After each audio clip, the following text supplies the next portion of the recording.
All right.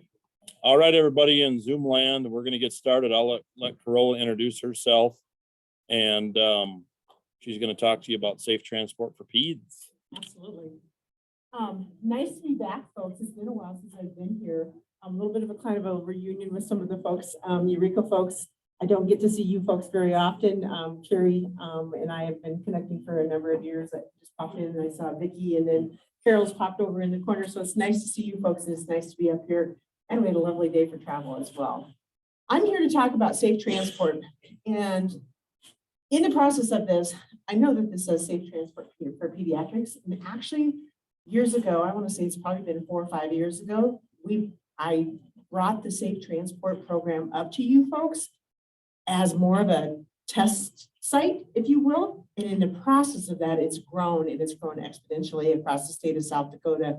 It's a national project. It's not just a South Dakota project, but we're doing very, very well in the state of South Dakota as far as looking at our pediatric safe transport. But I also want to take this back to safe transport in relation to you folks as well. What does safe transport mean to you?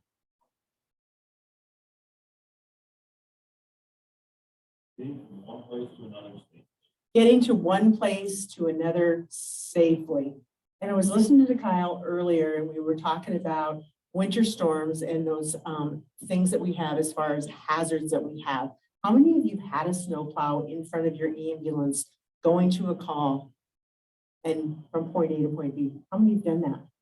That's a long trip, isn't it? It's a long trip. It's been a number of years when I first moved back from the East Coast and then came back to the Midwest, where we're Midwest nice, and we popped off the aircraft. I should introduce myself. I'll do that in a little bit. We popped off the aircraft, and when we popped off the aircraft, the pilot said, "We're not coming back for you. We're leaving you right here." I put my equipment on the stretcher, the ambulance stretcher, and it flew down the tarmac. So I went chasing my ambulance or my equipment and my stretcher, got it into the back of the ambulance. A snowplow took us into the hospital. This little one that it was Pete's call, and this little one that we had was, for the most part, pretty easy to stabilize, for lack of better terms. And what we should have done is we should have stayed there. We should have assisted the critical access hospital. We should have stayed there, took care of that kid, and assisted them with that care of that child, and waited until the storm cleared.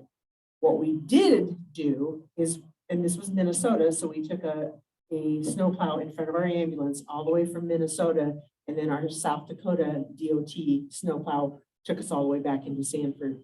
And that's where we really took a look again at what our protocols and things were. We have with our helicopters and things, if one person does not feel comfortable or you feel something's just not right, it's a said and done deal. We don't travel. So you have to care for yourself first, and then your patients, and then, because no one's going to be well taken care of if you don't take care of yourselves. How many of you wear seatbelts when you're in the ambulance? I see one hand went up, 2 hands, 3, 4. Where are you wearing your seatbelt at though? In the front, in the back? You're wearing it in the front because it's a what? It's a law, right? Where are you wearing your seatbelt at? You wearing yours in the back as well? Yep. Anybody else wearing them in the back?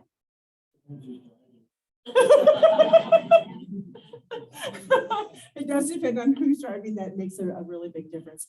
Once we usually get our patients into our ambulances, a cardiac arrest is kind of a little bit of a different thing. We do have the Lucas device. That's kind of a nice device to have for us, where we're able to let that device do what it needs to do. We can sit and we can breathe for folks. But I do believe in order to get you safely at the end of the day, my whole goal is that we all go home safely, that we deliver our patient from point A to point B so that that child or person can be taken as well care of. So I encourage you folks to put your seatbelt on in the back and wear your seatbelts and stay safe. Again, depending on who's driving or maybe not who's driving. So with that, we're going to jump into the safe transport for pediatrics. I got to make sure I hit the right button. Oh, let me get you started. Any questions about safe transport for pediatrics at all, just to get started? Okay, what am I doing? Right click? No.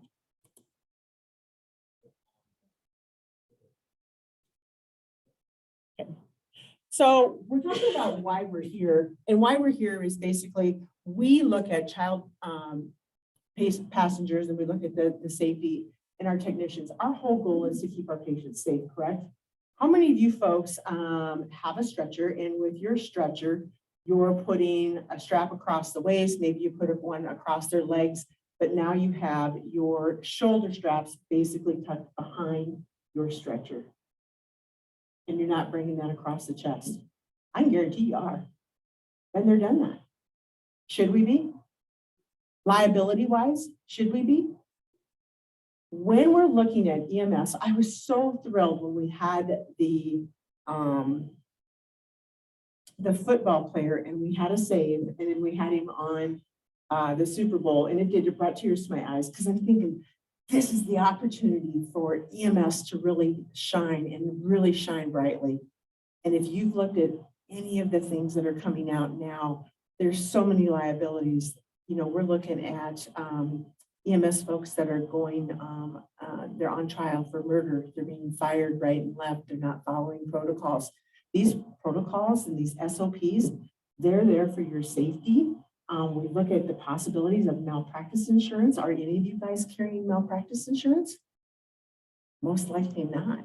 So take those SOPs, take your guidelines, and take the steps to protect yourself. So you're training for life, you're training for your life, the life of your career, and then you're also training for the life of your patient as well, so that we do a good job with them on our patients. When we look at motor vehicle crashes, our motor vehicle crashes are the leading cause of death and injuries in children. This, I have a friend out in West River, and this is an actual crash. I took the time to actually do a little photoshopping, and I removed some of the gore, if you will, from that. There was intoxication that was involved in this, and there were 3 children killed in this crash, and actually every day there's 3 children that are in a crash that are killed every day. When we look at EMS and ambulance services, there are well over 1,000 children that are being transported with an ambulance that are in a crash as well. We're not tracking that in the state of South Dakota. So you hit a deer, for primary example, on your way home, because we don't have any deer along the side of the road, right? And they never stay where they're supposed to. They pop out in front of you. That crash is reported, correct? But it folds into everything. It's not specific to an emergency vehicle. It folds into everything, and it would take a lot of time to extract that data. But I'm really curious, and I'd love to know what our data is as far as the number of ambulance accidents that we're seeing. So kids learn from the folks that were there around, correct? When they learn from the people that they're around. So I have lived 11 grandchildren total. And with our grandchildren, my son, who is in Nebraska, they're more in a little more of a rural area right now. So they're a little more lackadaisical, you know, they're just running to town, or they're just running a couple miles here or there. And when they come to town and they visit, I'm like, guys, you got to have your seatbelt on. Have to have your seatbelt on, have to have your seatbelt on. And the one evening we popped seatbelts on, had them on, and there was a young kid on a skateboard, he had dark clothes on, and he flew out in front of us, and holy smokes, it was all on. That's where the kids learn, but they learn from their parents, and we learn from one another. So when you have new EMS folks that are coming into your services, I would encourage you, make sure that you have your seatbelt on, make sure that you're appropriately restraining your patient, and just set that example for them as well.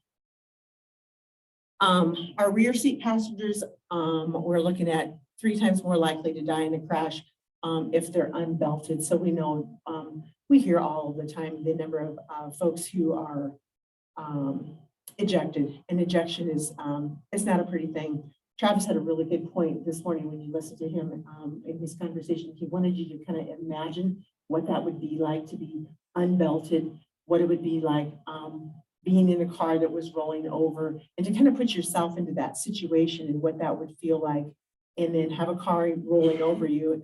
You know, that's happening to me. I hope I'm not there to remember all of that. I'm sorry, folks, but I have to move around. I'm not one of those that's going to sit still and the whole gamut of that. So Kayla, hang on. Here we go. The other part of this is with that, when we look at that, Booster seats. So we have a really fantastic booster seat program with our EMS for Children program. It's not fine until they're 4'9". Our whole goal, and what do families typically want to do? So let's say we got 3 kids. We have 3 kids and our oldest one is 5. And now we have a 3-year-old and now we have a 6-month-old. What's the first thing that they want to do in their vehicles? They do want to hold the child in their lap, but they want that extra room. So now we have a booster seat, now we have a car seat, and now we have maybe an infant seat, right? And that takes up an incredible amount of room. And then we look at our kids and what do our 5-year-olds and our 6-year-olds think, because they're not 4'9" yet, what do they think if you put them in a booster seat?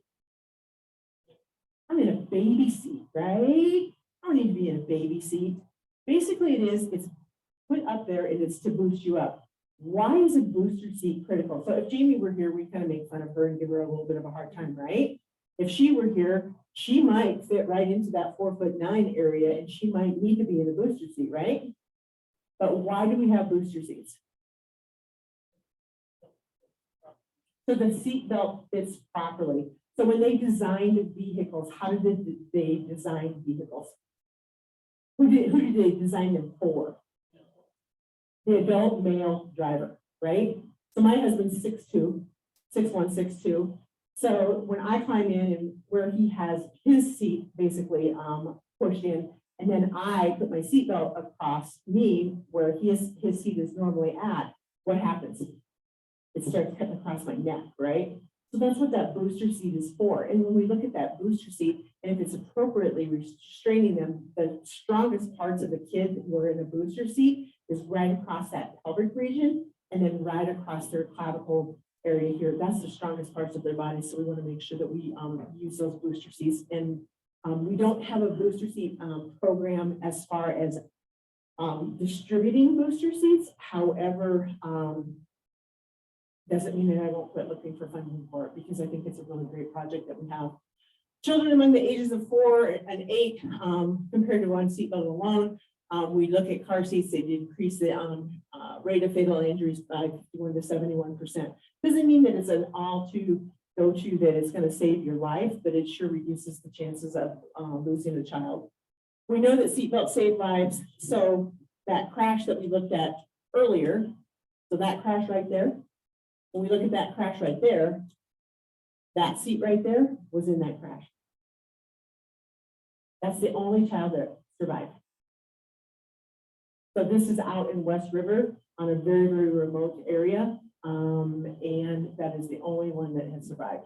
This is AMR. Back in the day, I'm not sure if Matt still has our, we call it our mobile marketing, if you will. So basically we want you to put your seatbelts on. The nice part about these is it gives a message, correct? So we get our message out there, but not only does it give our message, but it also gives you privacy in the back of your ambulance. You can see out, but people can't see in. And they last quite some time. You can do you wash your vehicles and stuff like that. But if that's something you folks want to see, come back to let us know. We look at the stages of a crash. Tell me, what do you know about a stage of a crash? Whose law is it? Something in motion stays in motion, right? Okay, so when we Newton's law, so when we look at Newton's law, so we're basically going forward and we're moving at 55 miles an hour. How many of you drive 55 miles an hour anymore? Okay, I do. I have a Toyota Prius. I don't think it's going to be you guys, right? I want a Corolla someday. But anyway, I have a Toyota Prius, and my whole goal is to make 50 miles per gallon. And I find if I'm going like 70 or 80 miles an hour, I'm never going to ever hit that. So that's one of my 43. What do you drive? Just a Focus? Yeah. So it's kind of nice. So that 55 miles an hour, but we're looking at most of us 65-mile-an-hour speed limit. I know what you're doing. You're driving 68 miles an hour. We have an 80-mile-an-hour speed limit going on down the interstate. I know what you're doing. You're going 85. Well, no, 84. Then I know you're not going to get busted, aren't you? Right? Unless what? Well, you just get a courtesy. Oh, a courtesy warning. Yeah, I got 6. Vicky just said she got 6 for those of you who couldn't hear it. So if you're going through bookings, make sure you go through go 83 miles an hour through there. But what happens, folks, is now when we run into something, that impact hits there, and then our body still keeps moving forward, and then we basically crash into things, and then we have that coup, and we come back and everything. But we look at all of those organs. The way that a child is basically put in an ambulance or a car is really pertinent. There's a reason these little guys, when we have newborns that are in a car seat and they're rear facing, right? Why is that? Why do we put them in there? One, their little necks can't handle that amount of force of impact. It's not if you're going to have an accident, it's when you have an accident. How many of you folks have been in a car accident? Right? How many of you have been in an ambulance accident? Nobody in this room's been in, oh, you have. Tell me about your ambulance accident. Actually, more of a case of driver fatigue. Your driver fatigue? I just nailed my backbone and it was just a superficial. Oh, so it was a kiss. So it was a bumper kiss. Okay. So mine was not. So I've been in 2 ambulance accidents. The worst one that I was in, we were going down the interstate. This was in North Carolina. And as we were going down the interstate and we were obviously flying to the call and the whole 9 yards, red lights and everything on, we're pulled over to the side. And as we're pulled over the side, we had a looky-loo, for lack of better terms. And just as I was getting ready to pull my seatbelt off, and as my partner was stepping out of the vehicle, we had a PT Cruiser hit us at 55, 60 miles an hour. Brand new ambulance, right? So we had a brand new ambulance, the box and the whole 9 yards. That box was like an accordion, so that bench seat was an accordion seat. My neck, when I refer to it, and you folks will probably know because we're Midwest, I swelled up like a deer in rut. That's what my neck looked like. I couldn't turn one way or the other, and I still have neck problems. Again, wearing your seatbelt. I did have, so that coup contra coup, I did not hit my head on the windshield, but what ended up happening is I did lose that memory. I was able to call for help, ask for extra help, but we were going to a code basically that was across the interstate. And with that, I knew that my staff, I knew everybody, but I couldn't mentate well enough to put 2 and 2 together, like who's intubating, who's doing this, who's doing that. I had a police officer who was on scene. He said, I had my window down, I was getting out, and I said, dude, you need to get off the road. These people will run you over. And I had no idea that he was an officer on scene. So those are things to think about, that you can be in a crash as well. Again, keeping yourself safe is really important. 911, these are the calls that we really don't want to hear about. But when we look at a 911 dispatch and a bus versus a car, so when we have a bus versus a car, we have multiple injuries, right? What do you think about when you think about a bus? Most likely it's probably going to be children. It's going to be a number of children, multiple injuries. How many of you have been on a bus accident? Yeah? How many years ago have you been on a bus accident?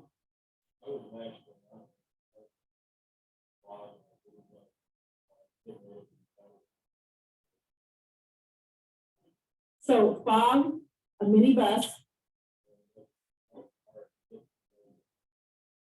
Oh, another car. So yep, and fog is definitely an issue. Fog has been, through January, we had a lot of fog. So when we look at MCIs, because we talk a lot about MCIs and the whole gamut, and kudos to this whole entire process that you folks are going through. This is one of my favorite conferences to go to because it's just so full of information and people are so passionate about what they're doing. So we talk about these child restraint systems. How many of you have a child restraint device or system on your ambulance now? Yep. What color is yours? You think yours is orange? Yep. Okay. Yep. Yours is most likely orange. How about anybody else? Do you have one? What color is yours? Yours is kind of magenta, maybe like this color. Look at that magenta. I want him to be picking out my curtains, right? And the color on my walls. Magenta. Okay. How many of you have a jump seat that has the fold down car seat in it? So your jump seat has a fold down car seat in it, basically, so it folds down and it has a couple little straps and goes across, right? You have that? Is that an adequate way to transport a pediatric patient? A patient is what I'm saying. would you transport a patient? Oh, I got some heavy breaths going on over here. Kind of depends on the injury. I have transported a child in that jump seat with those restraints on, but it was not because of a motor vehicle crash. It was because it was the only way we could get mom and child to the hospital. Mom was the one that was sick. We're not going to treat people sitting up in that position, right? So we want to make sure we have the appropriate devices. I think altogether, we've probably put about 90 devices out in the state of South Dakota, across the state of South Dakota. When I send you or Jamie sends you information, we try not to bombard you folks, especially with 2020 and what we've all been through and the fatigues and things. When we have a program out there for equipment and things, jump on it, because we have a limited supply of equipment. And with that, it's hard to find funding. And then when we find the funding, we try to roll out like a pediatric kit that comes with training and things like that. So when we look at our devices and stuff, we look at the standards. People are going to BS you, for lack of better terms. In the United States, not one single one of our devices has been crash tested. Okay, so now we have devices that are the first time I bought a device was $300 and some, and it was 4 pieces. That device is now up to over $1,000. And it's claiming that it's been crash tested. It's been crash tested in Europe, but how many of us know that there's been a crash test, an actual ambulance crash test, when we look at our stretcher and how are our stretchers held into our ambulances? Right? You take your wheels, you got the front Y, right? And then you put them in, and then you kind of give it a little bit of a tap and you slam it in there, right? And you have a patient in there. So now you have a patient in there, maybe you have an adult patient in there, and they're 220 pounds. So now you only put the strap across the waist, now you only put the strap across the legs, and now we have a rollover. Do you think that that stretcher is going to stay put? Probably not. Probably not. Because we haven't had the funds to do the ambulance crash testing. Now, when we look at even pediatrics as well, we need to make sure that we're ensuring that we're getting those children restrained as well. So just a note, a heads up that we're not. We have not seen crash testing as of this date. There are a number of devices out there. I choose devices by what my grant will allow me. We try to be the best, use our funds to the most good for all people. So when we look at the orange device that you're looking at, so that you folks that received out there, yours is 10 to 110 pounds. So what are you going to do if you have an OB call and you deliver a brand new baby at the home? What are you going to do? Not gonna be a 10-pounder.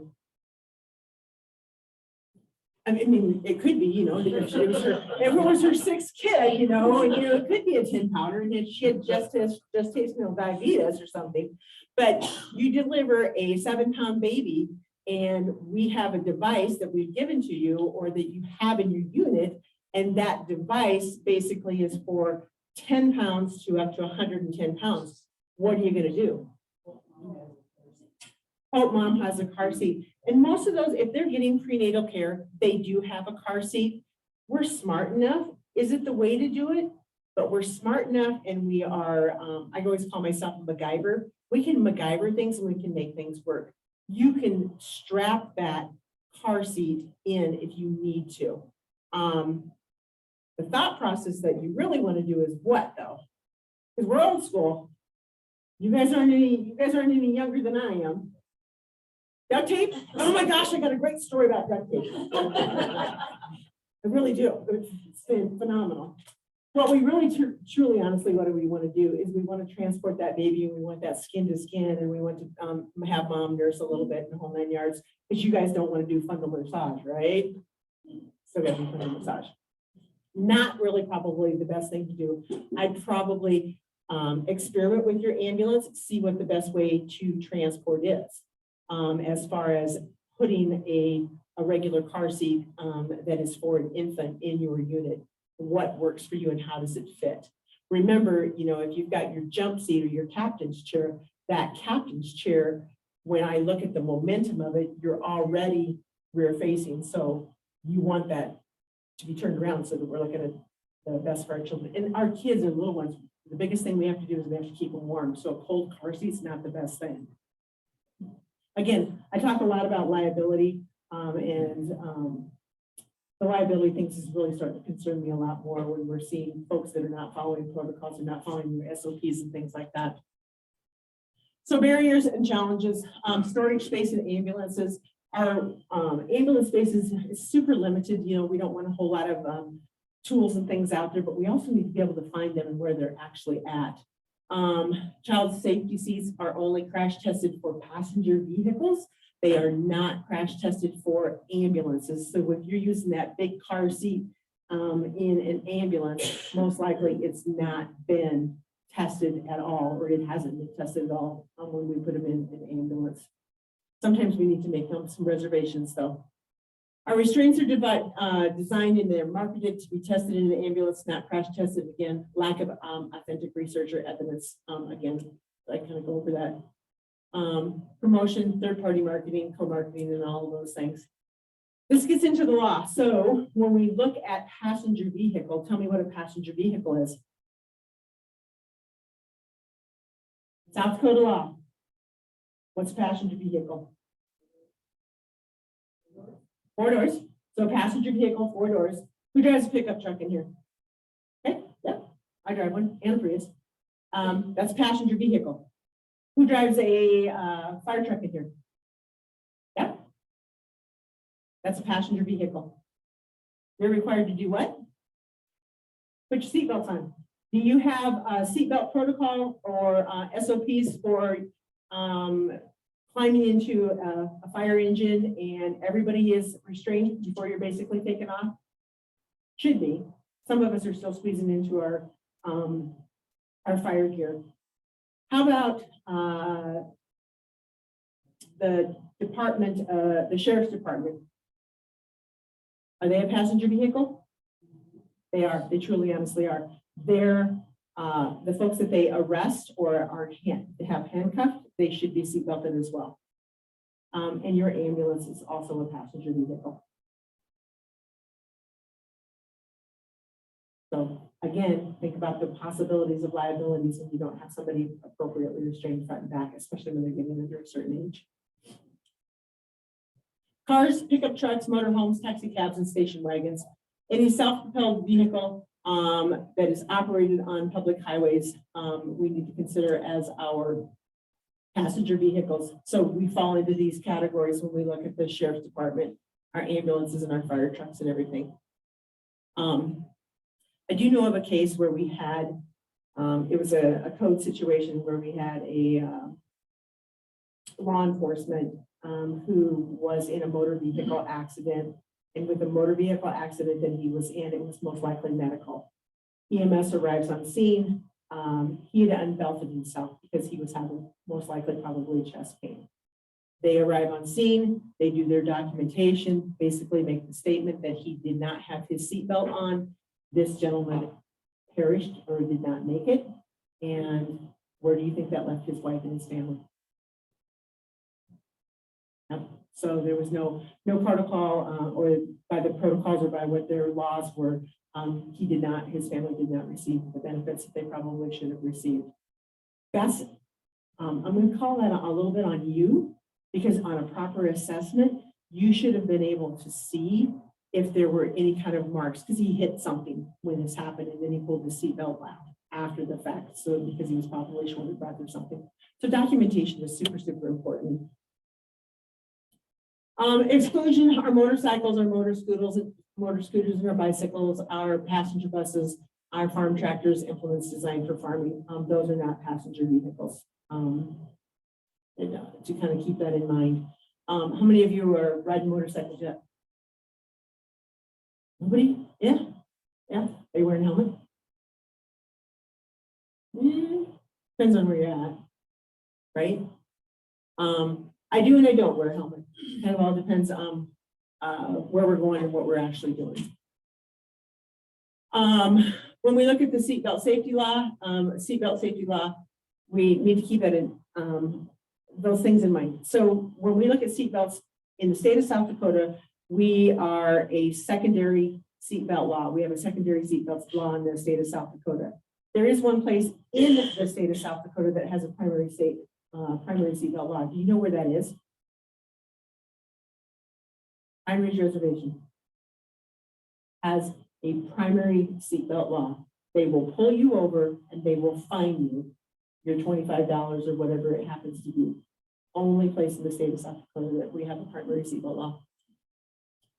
We're going to look at some devices here. Again, drivers and passengers. This is going to apply to you as well as you as grandma, you as mom, you as picking up the kid from school. We look at this. Any child under the age of 5 needs to be properly secured in a passenger restraint system.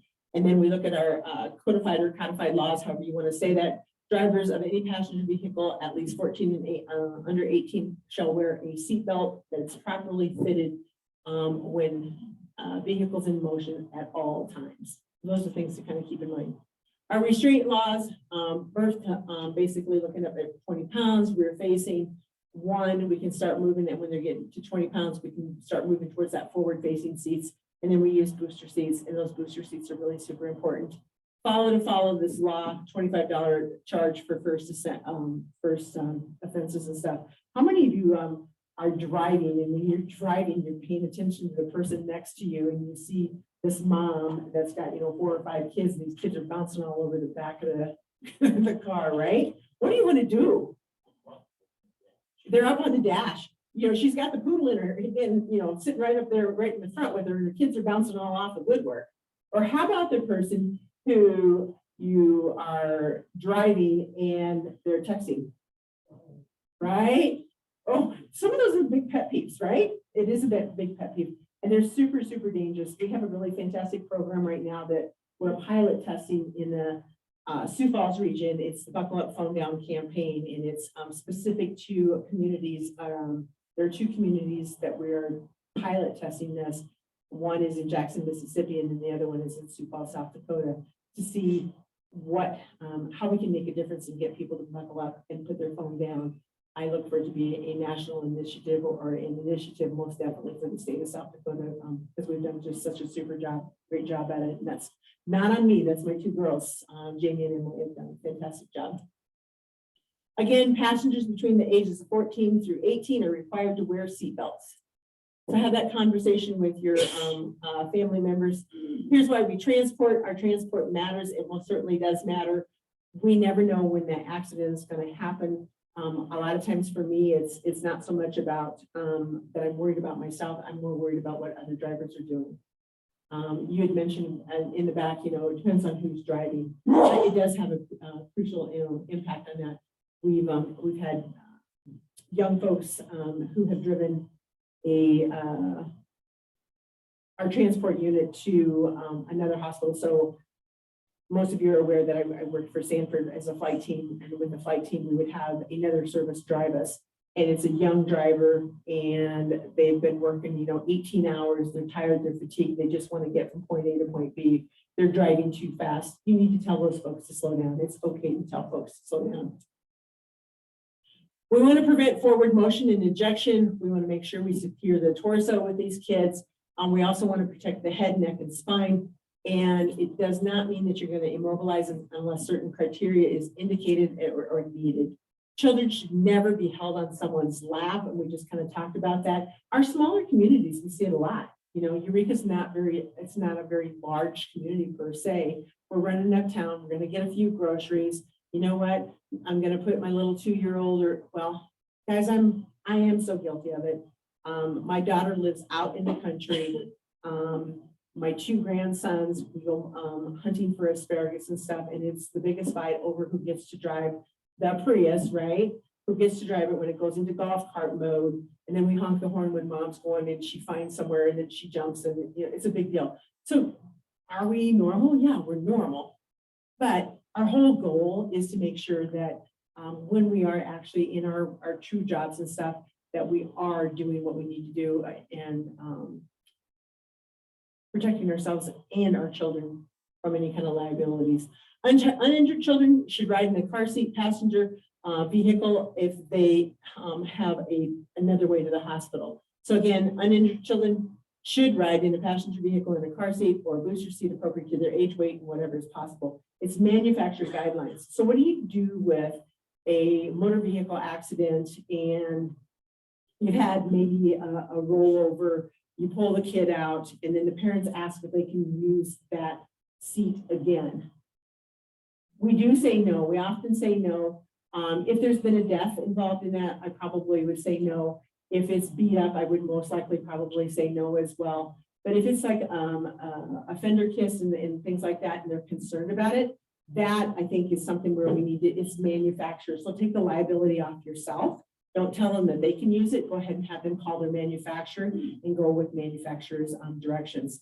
The other thing that when I talk about my daughter and her kids down in the Canton area is please remove the snow off the top of your vehicles. How many of you see, we know when we have these snowstorms and people are driving down the road and they've got about this much snow on the top of their vehicle, right? So this happened to my son-in-law. He had the two little boys with him. For some reason or another, he switched them around. Adler was probably about 6 months old. Zane was about 2. And Zane usually rode in the middle of the pickup. They call their pickup, the little boys do, they call it Big Nasty. And he usually rides in the middle, and he does not typically get an iPad or anything to play with. But that particular day, Adam had moved him over into the passenger seat on the back, or passenger side on the back seat. He put Adler in the middle, so Adler's in the middle, and as he's in the middle, he still has him covered up, right? They're pulling a trailer and they have a golf cart that's behind them because they're getting ready to deliver it to somewhere. Adam saw it happening, but it's a little Subaru with all this snow on it. And, you know, we're probably looking at 55 miles an hour, and he saw it kind of lift and he saw it lift again. And he turned just quick enough. And when he turned, that ice came through his front windshield, went through the back windshield, went all the way through the golf cart and destroyed the golf cart window. But think of that implosion, explosion that happened. There was glass everywhere. What do you think that those car seats looked like? They were a hot mess. We threw the car seats away. Insurance company basically took care of it. Adam's still pulling glass out of his face. Thank heavens Zane was looking the other way. When Grammy goes up after a colonoscopy and you're supposed to be sleeping and I'm trying to like function and try to figure this all out, it worked out okay, but it's a scary thing. So it's all about safety. That's what it's really about. So can you use that car seat? We've talked about that. If the vehicle was able to be driven away, the vehicle doors nearest the safety seat was undamaged, no injuries in the vehicle. Airbags at present did not deploy. What do we know about airbags and how fast they deploy? Super fast. They're coming at you about 200 miles an hour is what they're coming at you. So if you have an airbag in the front and you happen to have a car seat, which you shouldn't have in the front, it's going to cause some problems. Or there's no visible damages. So when we look at NHTSA, they recommend the reuse of a child safety seat when it's been involved in a minor crash. But again, I take the liability off myself. I take it off yourselves, and I'd say call the manufacturer and instruct the family to call the manufacturers. We also talked about car seats, and we have a really great new program coming out. It's going to be Growing on the Go. It's meant for hospital personnel. It's meant for law enforcement, EMS, and then it's also meant for families. And with our Growing on the Go, what we developed is a tape, I guess for lack of better terms. It's this cute little tape that has all of the information for parents when they take it home, that you can measure your child, figure out how tall your child is, and when do they go from a front facing to a rear facing and things on that order. But we flipped it around the back side of it, and on the back side of it, you can actually hang it on the wall, and you can say Johnny was, 2'4" or the whole 9 yards. So that program's going to be rolling out. But Eval e-care. How many of you are jumping on board with Eval e-care? Okay, Eval e-care. What might be something that they would ask you while you were transporting a kid in the back of your ambulance, regardless of, that we're in a seatbelt or not in a seatbelt? They're going to wonder how much they weigh. So when I look at what you're doing, I think your Brazil tape is really going to come in very handy for our folks on the other end of that camera who are instructing and giving you some direction on how to best care for that child. Your Brazil tape will probably see that more and more. Those questions are going to be asked more and more. I know we get them tucked away. It's easy to tuck them away, and it's really easy to lose them. So how to use a Brazil tape. There were other incidences where we use a Brazil tape. So with your particular case that you have an orange and you have a magenta safety device, what size fits that kid? So you can measure and you'll know that that child will fit in that particular size. It's going to be in kilograms. We'll just times it by 2 and then you'll know it's 20. I'm not going to say 2.2, that's the actual formula, but if you at least double it, you'll know. So the Brazil tape has a whole lot of information on it. We'll go through that a little bit later when we get into our skills labs. I don't want to overburden you with it. Color-coded, length-based, the whole 9 yards. But what's the most critical thing when we measure with the Brazil tape? Y'all do what kind of assessments? You assess from the head to the toe. With a Brazil tape, you measure from where to where? Red to head, and then what? The bottom of the feet. So to the heel. So head to heel. So if we look at head to heel, and I do this and I measure to the toes, I just added another color zone to the treatment of that kid. So I'm probably overdosing that child rather than not. Just to kind of keep that in mind. Here's some situations that we're going to look at.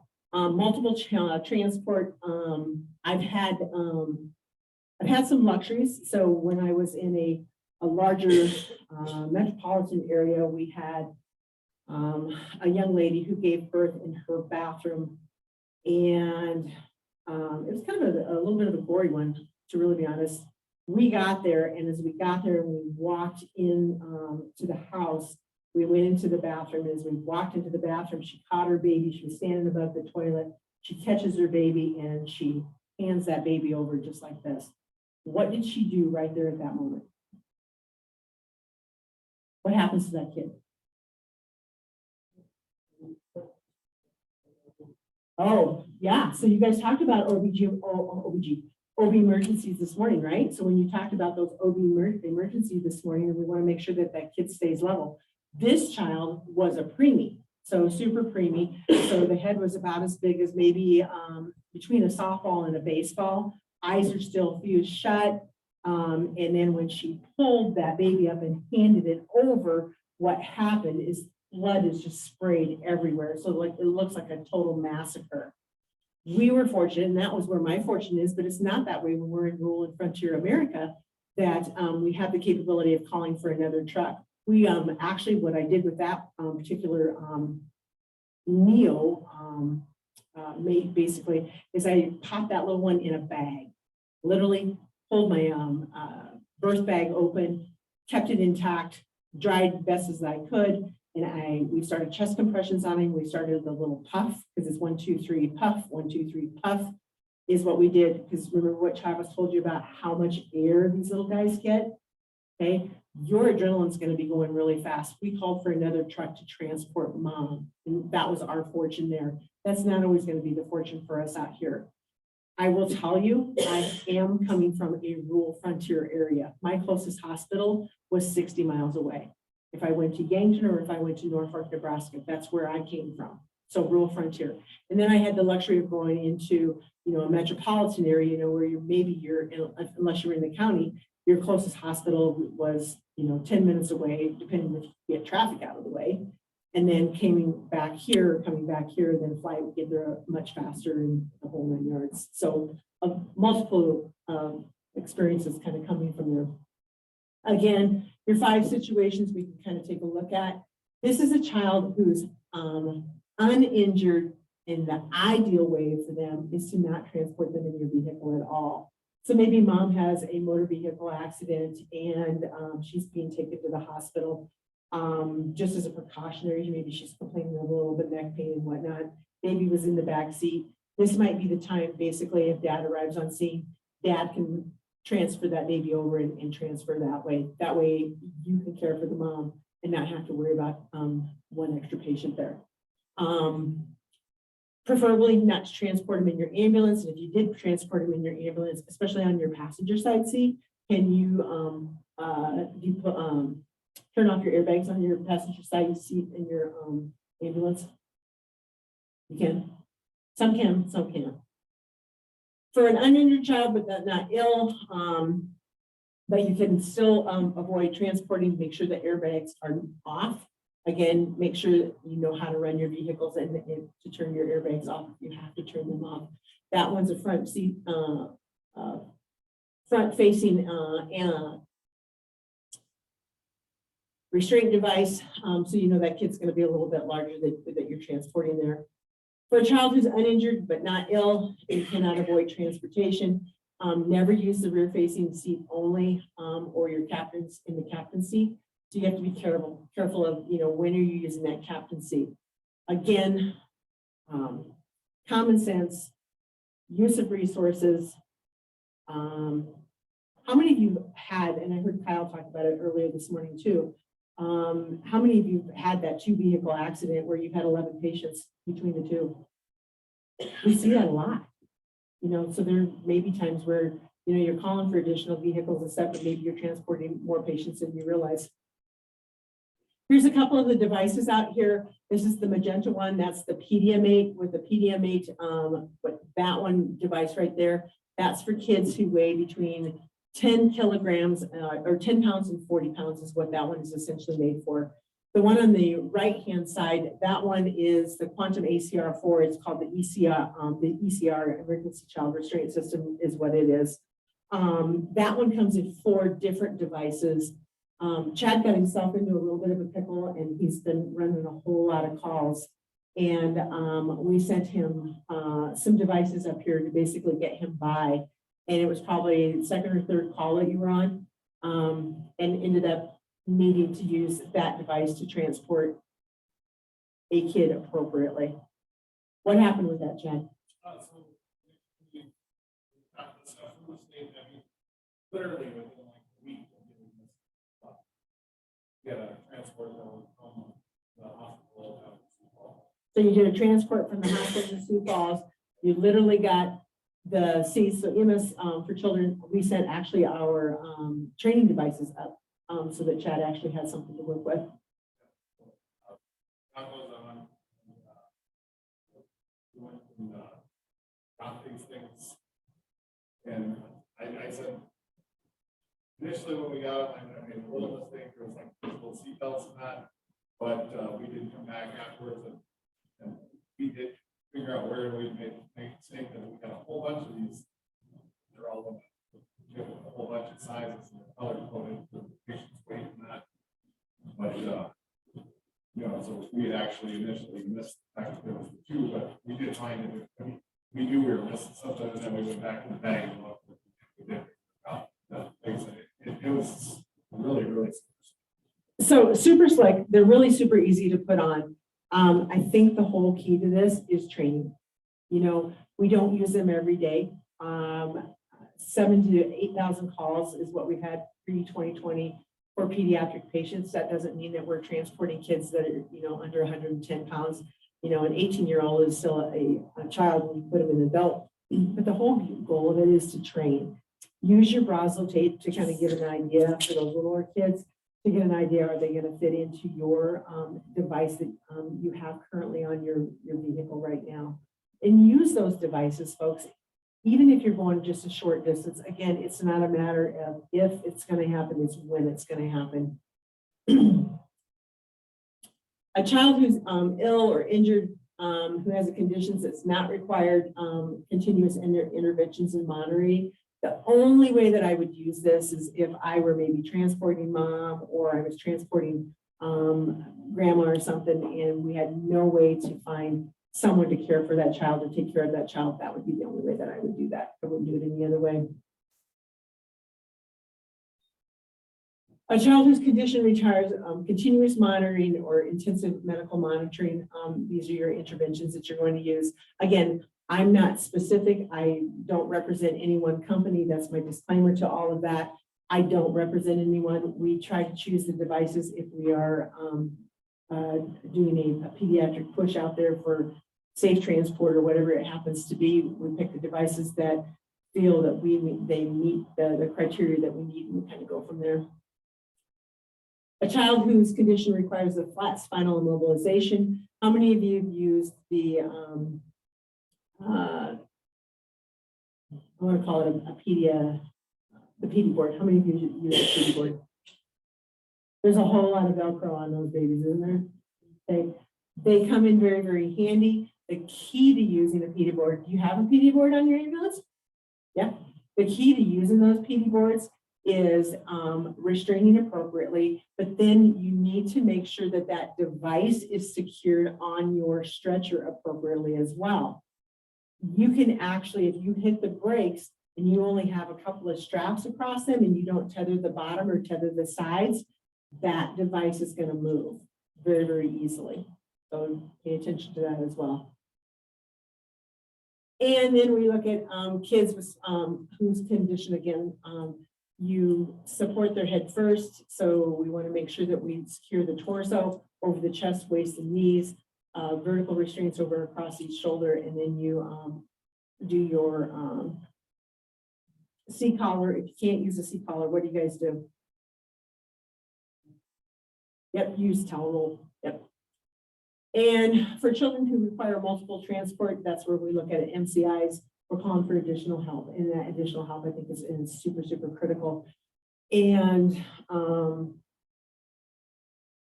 trying to think of a number. There's a number of instances that I can kind of bring up. Mom, again, we don't like crying babies in the back of our ambulance, so do we? We don't like the screaming and yelling the whole gamut. But at least if they're screaming and yelling, we know that they're healthy. But boy, my blood pressure goes up just like everybody else's does. But our hope is that we're not transporting them in your lap. Do you have guidelines? I would encourage you to put guidelines in your ambulance services. And the other guideline that I would actually, I'd make it a protocol is that you do not transport anybody in a prone position. You look at the number of positional asphyxia cases that are out there right now, and these people are getting 3 hots in a cot, and they're going to be guaranteed, and that's unfortunate. I never allow anyone to hold a newborn during the transport as well. We have a committee on safe transports, that NSEMSO, basically that's the National Association of EMS and state officials, is what we're a member of as well. Policies and procedures. If you want a policy or procedure, we don't expect you to make them your own. We do have some guidelines for that. If you want a guideline to make a policy for your ambulance services, please reach out to Jamie Bartel. She can help you with that. She has a copy of that. You might also find it on our website as well. And there's our guidelines. And then we developed this guideline for you folks as well. That's at 2 o'clock in the morning thing when you're trying to figure out, how do I transport this kid? Put it on your wall, tape it on your wall of your ambulance, or put it in a place where everybody can kind of find it. Again, it's a guideline. We're not making it a law, but it's a guideline basically to kind of protect you and the child as well. Again, crash testing has not happened. When we look at these crash testing, first of all, we need to make sure our stretchers actually stay in there. And then if we look at stretchers, then our kids basically stay in it. On our ambulances as well. Human factors, we have to take into consideration all of those things when we're looking at ambulance designs and stuff. I look for our designs to start changing over the years as we move. I guess they have changed. You know, we went from horse and buggy to, you know, using a hearse, and now we actually have an ambulance. So we are seeing some different things. Equipment, making sure that your equipment is restrained as well. You think it, how many of you get your new life pack? You guys get new life packs? What are they worth? Huh? $35,000. And that doesn't include the trade-in value, right? $30,000 to $35,000. So you're looking at a $40,000 piece of equipment, right? If I put a $40,000 diamond on my hand, you can betcha that it's gonna be insured for one, but I'm not gonna wear it when I decide that I'm going to drive through the projects in the city or Omaha, right? You need to secure those devices. Anything that you feel that's gonna go flying around, including yourself, secure yourself. I would feel terrible if I were thrown around in the back of an ambulance and I landed on someone and can't get back up and then I've smothered a kid or I broke somebody's neck. I feel horrible about that. I always look at this, you know, with my fortune that I was able to fly. If we're putting a seatbelt on and, you know, a 4.5 point harness while we're flying in a helicopter, and our chances of an accident happening in a helicopter are probably a little bit less. There's a little less traffic in the air, except for the geese and the craziness that goes there. But if we're wearing our seatbelts then, and if we're wearing our seatbelts when we're in an aircraft and we don't have as much traffic, we most certainly should be wearing our seatbelts in the back of our units as well. There's your safety equipment. We do like the orange devices. They're coming from a company called MTR. And MTR, when I look at it, your seatbelts, if you look at your seatbelts that are in your vehicles, they're designed that it's not something that's like your grandma crocheted it all together. It is a design that it has tensile strength. For those of you who are farmers, you understand what tensile strength means. It has the ability to hold like 4,000 pounds of tensile strength. So when I look at that, if I look at a piece of equipment, for this example, when I looked at this one here, I wanted to make sure that that tensile strength was the same as what we had for a seatbelt, and the tensile strength matched up. I had somebody try to sell me devices that were 1,500, measured at a 1,500 tensile strength, and I'm saying, so here comes my farm girl out of me, and my farm girl says, well, wait a minute here, you want me to have 3 devices, so I'm pulling somebody out of a ditch, and I can use my one seatbelt who pulls 4,000 pounds of tensile strength, or I have to put 3 of yours together to get the same thing. That's a no-brainer for me, you know, it really, truly, honestly is. So that's why we chose these, but we've had a variety of them. It depends on how people work with us on it. Again, options, you know, your restraint straps.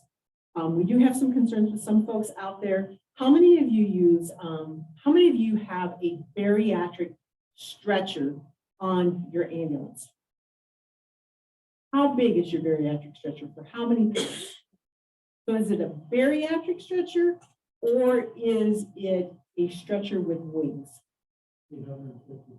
850 pounds. So it's super wide, right? The question may be, will these devices actually go around the backside of how wide that becomes? I've not tested it myself. I know there's a little bit of scuttle going down in Nebraska with what devices they're trying to come up with.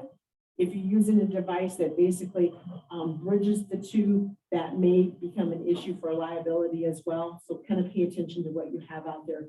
The ones that Chad received for his service to get him up and going, they actually wrap around the sides of the stretcher. They don't actually go behind the stretcher. So just something to think about when you're looking at that.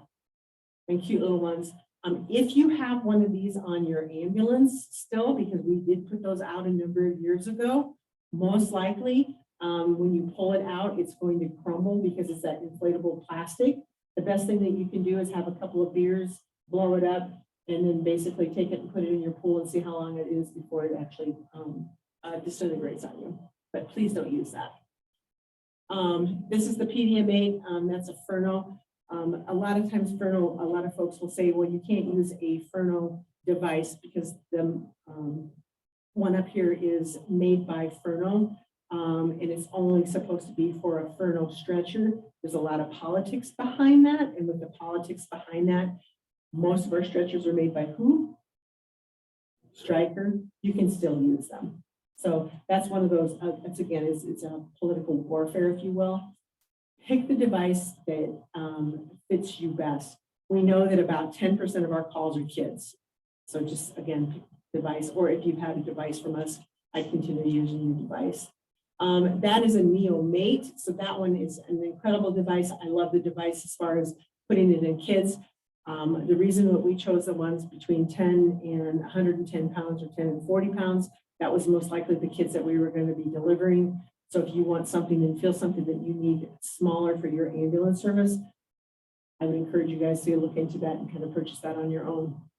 And I know finding funds and resources is sometimes a little bit of a challenge. Infants and neonates. When we look at this, most likely we may not transport a child like this, but think about those children with special healthcare needs. And if you have a child with special healthcare needs, how will you transport that child? That becomes something else as well. How many of you have our Carter kits or have been a recipient of our Carter kits? Oh, up north doesn't know about Carter kits. Ooh, we need to get you folks on board. I'll deviate just a little bit. Let me finish this up here. So again, other devices here for infants and neonates. When you look at the capsule that they have over there on the left bottom, when we transport those little ones, we know that our incubators barely, honestly, they don't have seatbelts or anything for those little ones in there. We buffer around them. We hope that we're not going to have a plane crash. We hope we're not going to have a rollover. We're still taking our chances with liabilities and things with them. AMR sent this on. This is when Candace was still alive, and this was a pediatric transport. That was her joke for a pediatric transport vehicle, and then just making sure that we're doing the right things. Again, right now, we've got 100% completion of our surveys. That was in 2022. We're not doing so hot right now. We're probably about 49%. Oh, yep, she's got 2023. We're about 40%. And then we've led the nation in our EMS for Children surveys. We've been 100% most, except for 2020, which is the only time that we've not met 100%. The reason we send these surveys out to you folks is, one, it keeps you in contact, and we know the devices that you need. We know what kind of skills that you have coming up. There are a number of you folks in here that may or may not be pediatric champions. With our pediatric champions, we're redoing everything. We actually have Dr. Waldner, who has joined our EMS advisory board. He's going to chair the board, and we're going back to look at all kinds of ad hoc committees and getting folks actively involved in creating some programs that will get folks actively involved in doing some things out there. But it takes 10 minutes to complete the survey. And with that survey, again, there's a couple things they want to know. They're going to want to know the name of your agency, how many transports, and anybody can do it. You don't have to be the director. Anybody can actually do this survey. Approximately how many kids do you transport? It's 1 to 10, maybe 50 to 100, the whole 9 yards. They'll want to know who your pediatric champion is. If you have a pediatric champion, you should be able to just take a picture and it should come right up on there. Carter kits, I'll take you into the Carter kits, for example. Carter kits, how many of you folks have a child within your community who has autism spectrum, or who is on the autism spectrum disorder? I see a few heads bobbing. Or how many of you have children who have special health care needs in your community? When we look at the Carter kits, so the Carter kits were specifically designed, and we still actually have quite a few of them that are available. What they are is they are a packet that comes together, and we made the decision not to get the weighted blankets. And I'm really glad that we didn't get the weighted blankets. So after Christmas, if you saw what happened with Target, Target had a couple of lawsuits. We lost a couple of kids during the holidays that got weighted blankets. They were too heavy for the kids. Then our kids died from that. So they basically did a huge recall on it. So those do not come in our devices. But what we have is a kit that has noise canceling earphones for those kids that can't handle all that noise stimuli. We have sunglasses, so those sunglasses that have some visual issues going on. Those of you who've had a migraine, you know, when you're walking around your house and you've got a pair of sunglasses on, because it's that kind of a day. And then they have a number of, we like to call them toys, but they're not. They are, it's a box full of distraction devices, for lack of better terms. And they're meant to stay with your child. So if you give a child I should have brought some of them with me. A fidget toy. So you have a fidget toy. You know, you're not going to snatch that fidget toy out of his hand when you get him to the hospital, right? Leave it with them. The reason we went with Carter Kids is they have an extraordinary, awesome pediatric training program. February 21st. By the time we're said and done with this first go round, we'll probably have 30 of our pediatric champions across the state who will be certified Carter Kit instructors. That means that they'll be able to go out, they'll be able to teach not only their service. So my whole goal for pediatric champions or pediatric emergency care champions is that we can develop your skills, your confidence, and give you the knowledge and training so that you can go back and train the folks within your services. That's our whole entire goal. But the Carter Kit, again, all of the little devices that are in there, they're meant to stay with the child. We may use 2 or 3 of them, but it's not necessarily that we use them for kids, right?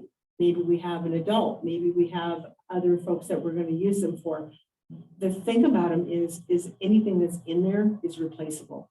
So if you have a child that you use this for, and I'm saying child because that's kind of our little niche, you use the noise canceling headphones. I know they just use the noise canceling. Actually, I think they use the sunglasses out with a behavioral. She was a 15-year-old behavioral little gal. They use them. You write your story, kind of tell them how that Carter Kit worked for your service, and then they'll take it and they will send you a replacement of your sunglasses. They'll send you a replacement. So it's a replacement program, but they want to hear your stories. Carter Kits, when you look at Carter Kits and where did it come from, some of the best ideas that come up are from folks who go to the bar, they have a couple of drinks, they draw on a napkin, and they come up with ideas. And that's exactly what happened. So Carter is a child who is diagnosed with ASD. His dad is a detective on a police department or on a department in Michigan, and they all happen to be golfing. And he did not want to see some of the news things that we have seen when you have a child who is stimulating or who is acting erratic, and then maybe they can't handle the noise, maybe they can't handle the lights. Now all of a sudden a kid's being tased or they're being held down or whatever the case may be.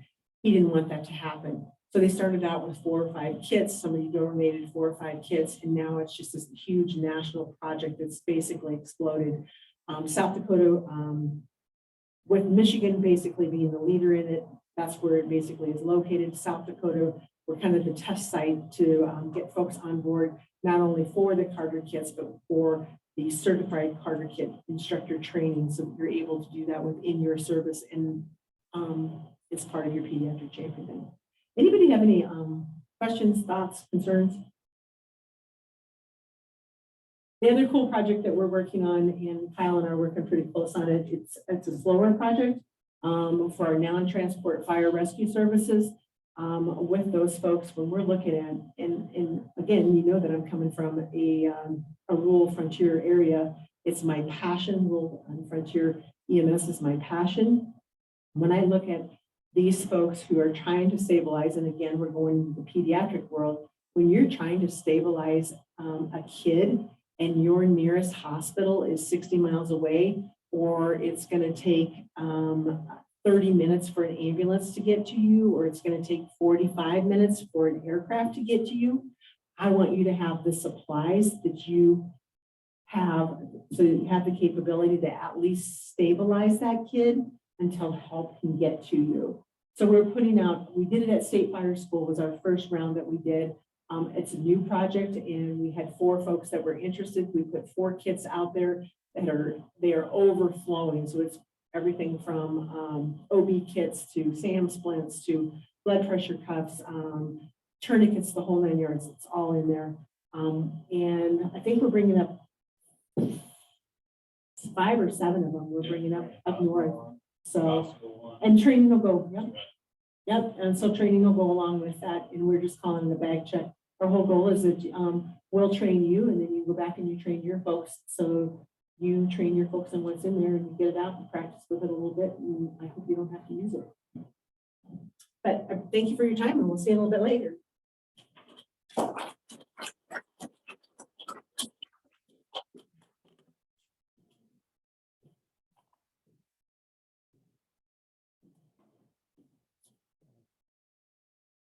I don't know. I'll switch. There.